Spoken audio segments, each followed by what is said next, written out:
What's up, fellow dumplings? So I've recently watched Bridgerton Season 2, and I've got some thoughts. Let's get into it. Alright, so the Don has returned to the city for the season, and people are once again getting ready to come out to society, I guess. This time around it is Eloise Bridgerton who is going to present herself to the queen, and bitch is nervous. She wants to pull any card to get out of this. The fake sick card, the grandma got hit by a car card, you know, my dog ate my homework, that kind of shit. It is not too late. You could say I collapsed. That I got something unmentionable on my gown. All the feathers affected my senses. Anything. It is the newest Lady Whistledown that saves her.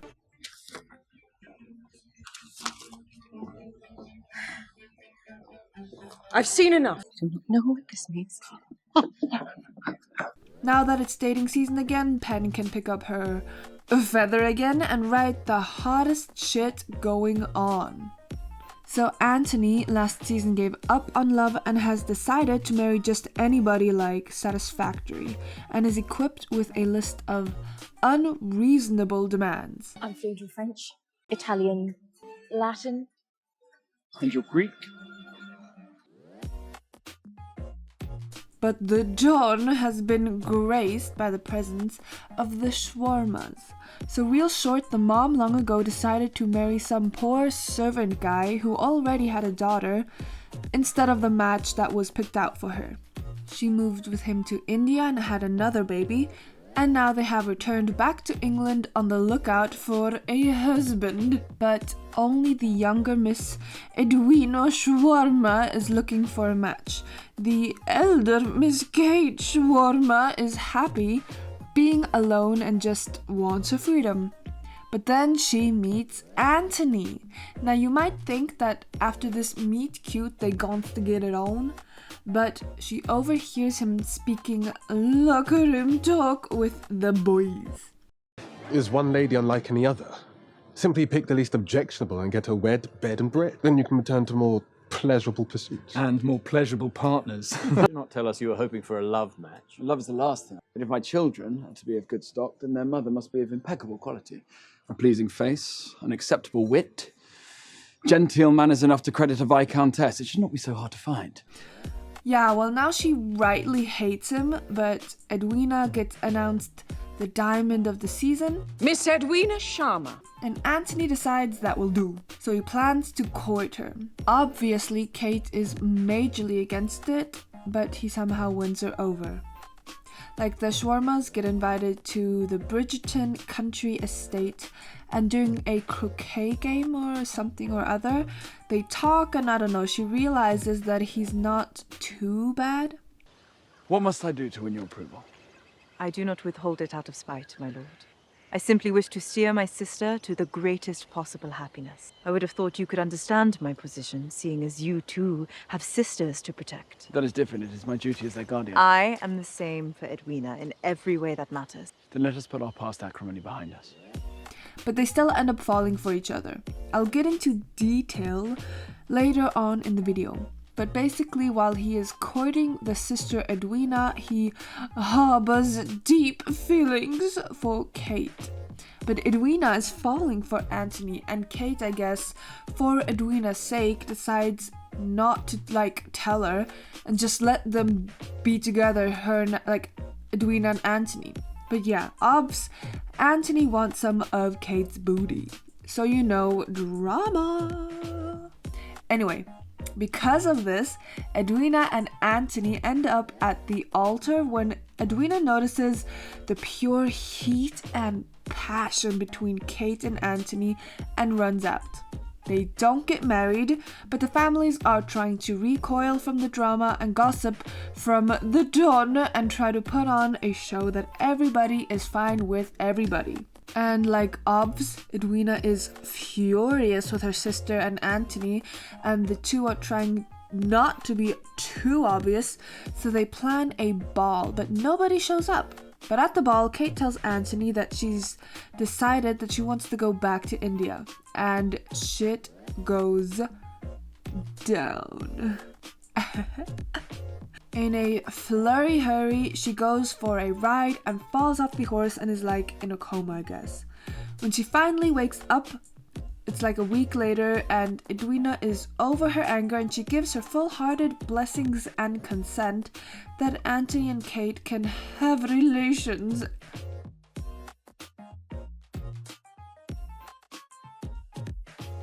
And the two end up marrying. Eloise in this season just does not like Lady Whistledown anymore. She ends up ranting to Pen how Lady Whistledown could use her platform for like more worthwhile issues, like furthering the women's movement. So in her next issue, Pen ends up questioning the importance of naming a diamond each season and ponders the question why women are subjected to this and how it's based purely on looks rather accomplishment. And Eloise, who had just recently talked about how she would like Lady Whistledown to be a little bit more critical of the society at that time, is just like, awesome. Anyway, her obsession starts anew and she ends up finding the print shop that Lady Whistledown uses, and she meets a boy. Theo works as the assistant there, and he himself writes as well, I think, arguments and debates and his opinion. Basically, he is the perfect man for Eloise, because he is of the opinion that basically women should have more rights. Okay, so the Featheringtons are in major shit, apparently because everything they own is now some other dude's possession, and they're afraid that they could be left with nothing should the new Lord Featherington decide so. Turns out it is this dude, and he claims that he has much gold. I have much gold. Turns out dude is lying though and is planning on marrying a rich girl. But because Lady Featherington is convinced that he will throw them out after he marries, she schemes her daughter Prudence to be caught alone with a man, so her virtue could have been compromised. What are you doing in a room with my unchaperoned daughter? She is but an innocent girl, unknowing of the ways of an older gentleman. Mamma. As a man of honour. He is hers in honour, should she wish it. Oh.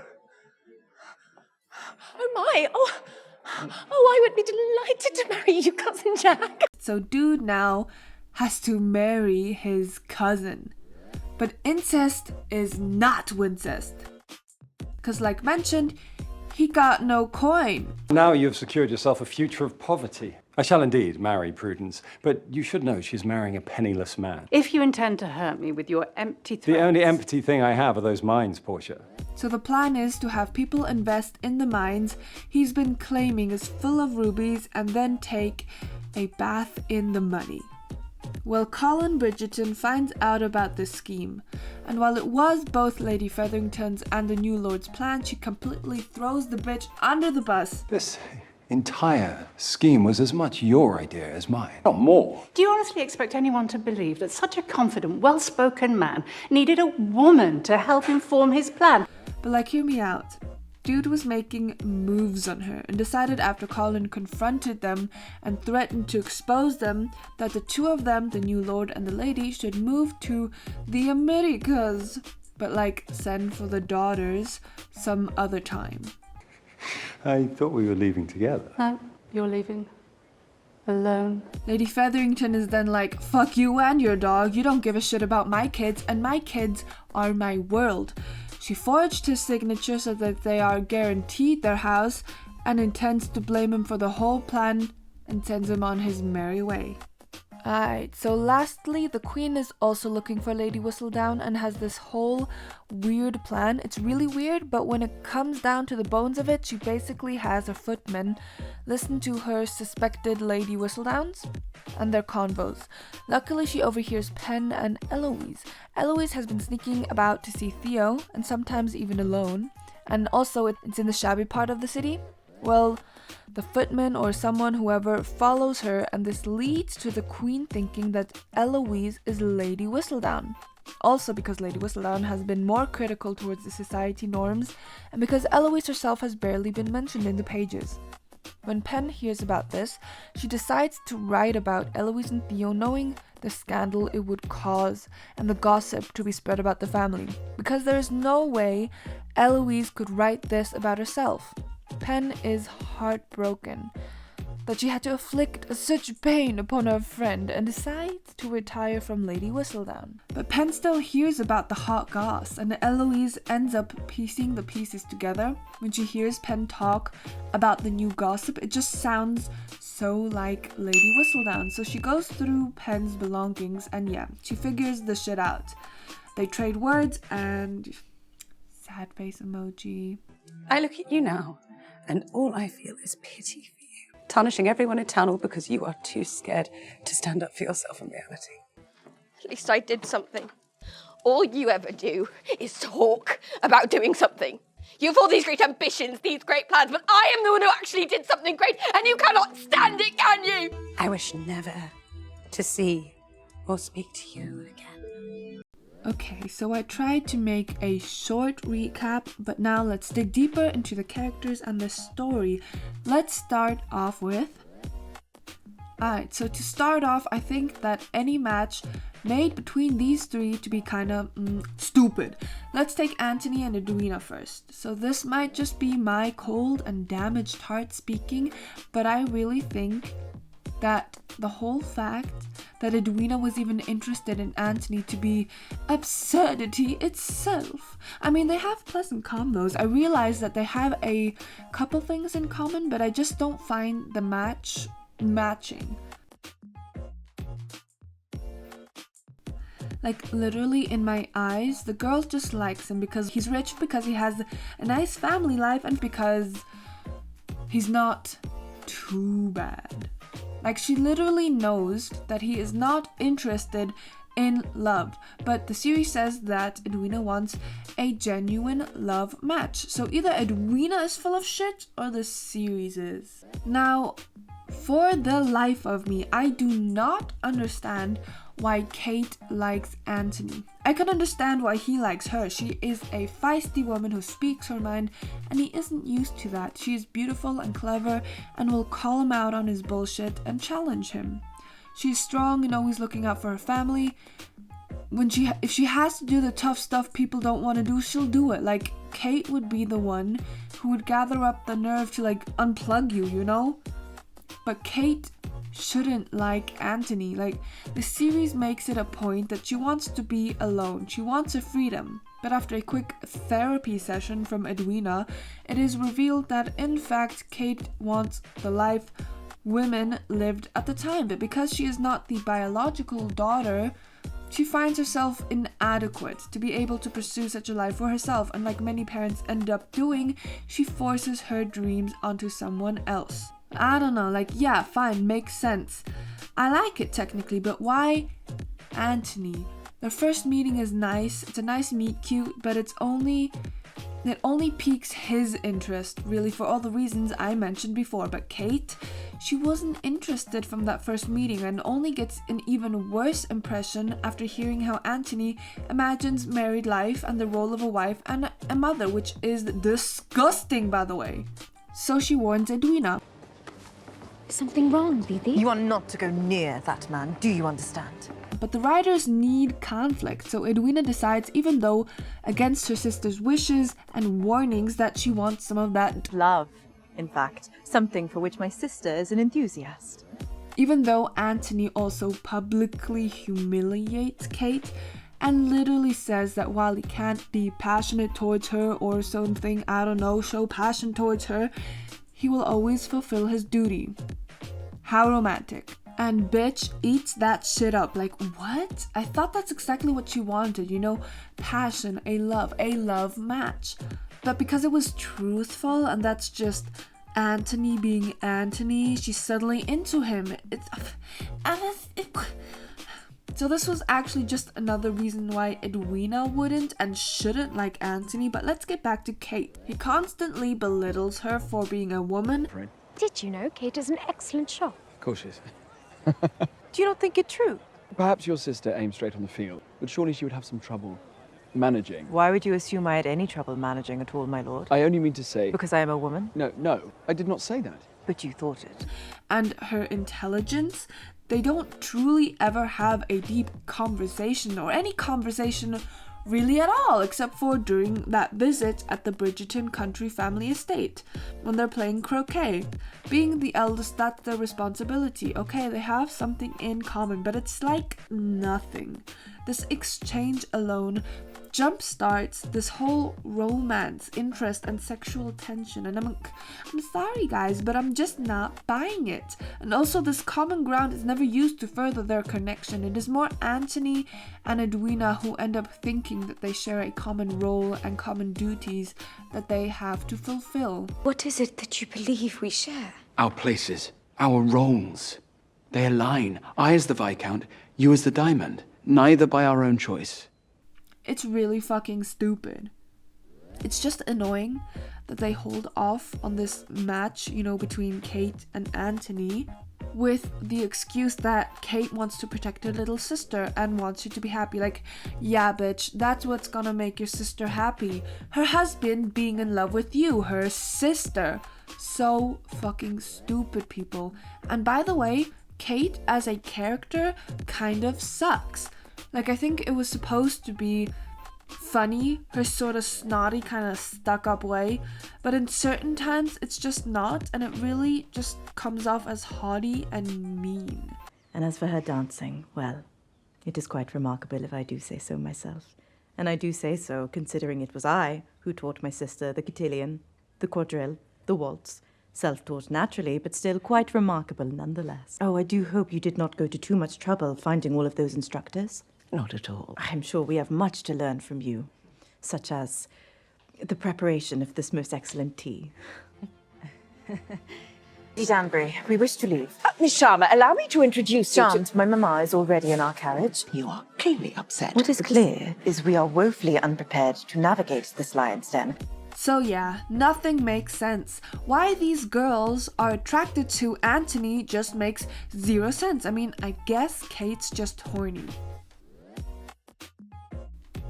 Okay, so let's open this can of worms, people. Eloise really kinda just completely annoyed the living crap out of me. Like, the first season, she was so into Lady Whistledown, finding it so empowering that a woman has started this and this business and that it has taken off so well and yada yada yada yada. But now, all of a sudden, she finds the topic matter to be boring. She's all like... And in truth, all she does is repeat what she hears. Like, yeah, my dude, she's a gossip paper. And her whole romance with Theo is just kind of okay for me. Like, I heard that the makers want to spend one season on each of the Bridgerton kids. And I guess they are slowly introducing people and stuff like that. But it just seemed a tad random at times. Like, the back and forth just bothered me, like the breakup, and then it was fake, and I don't know, and it's just unnecessary sometimes. Okay, so now to Pen. She is basically just living, gathering gossip, growing her business with the help of Madame Delacroix, who basically sends the original written paper, which she gets from Pen, to the printers to be printed and later distributed. Pen is also just being played by Colin. It's kind of confusing. Colin goes for a visit to Marina and she is legit like, why are you stuck in the past? Like, there are people who actually care for you. People like Penelope. And for a tiny moment, it seems like he has finally realized what's always been in front of him. You courting the girl, Bridgerton? Are you mad? I would never dream of courting Penelope Featherington. Not in your wildest fantasies. But no, he's trash. Daphne shows up every now and then and is basically the reason that Anthony finally realizes or admits to his feelings for Kate. Daphne can just tell from how they look at each other. The Bridgerton mother and Lady Danbury are just kind of freaking out because their good reputation is being fucked by two idiots who are just horny. The Queen has this stupid plan. I mentioned her plan before, but let me elaborate to explain just how stupid her plan actually was. Turns out she picked Edwina as her diamond because she wasn't there in the dating season before, so she must be someone she can trust. And obviously the young women who talked to her, one of those ladies just must be Lady Whistledown. But like picking Edwina had no point. It felt like it was just there so that Anthony would even consider being with Edwina, since he didn't really care about who his wife was, so coupling up with the best girl was his solution. In the end, finding out who Lady Whistledown was had nothing to do with Edwina, other than the listening to people's convos was during her wedding. And also the Queen was wrong. I know it is you. Lady Whistledown herself. I also want to make a note that the accents were pretty good. Like, the thought that was behind it. The two shawarma sisters had an Indian accent with a little bit of English mixed in, while obviously the mother only had an English accent since she grew up in England. And also they included Pen's real accent. Well, the actress's real accent, which is Irish. And the delivery boys need a wage increase. They're the ones running around town while you get to sit here on your lazy arse.